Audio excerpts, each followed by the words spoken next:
দুশ্চিন্তা করবেন না, আল্লাহর নিকট বেশি বেশি ক্ষমা প্রার্থনা করুন, কেননা আপনার প্রভু অতি ক্ষমাশীল।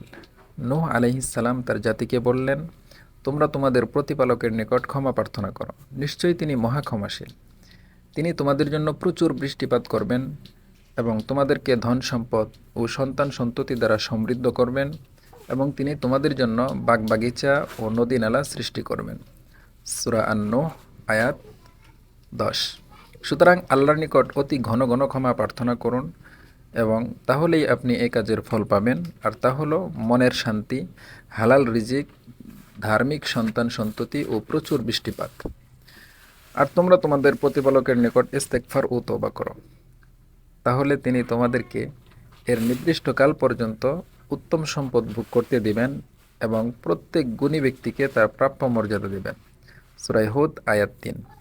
এখানে গুণী ব্যক্তি বলতে তাকে বোঝানো হয়েছে যে নাকি সশরীরে শক্তি সামর্থ্য দিয়ে, তার সম্পদ দিয়ে, এমনকি দুটি ভালো কথা বলেও অভাবী, পীড়িত ইত্যাদি লোকদেরকে সাহায্য সহযোগিতা ও তাদের সেবা শুশ্রূষা করে।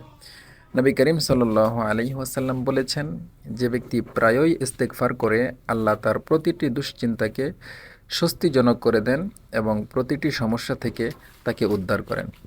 বুখারী শরীফে একটি হাদিসে আছে, যা সাইয়্যিদুল ইস্তেগফার নামে প্রসিদ্ধ।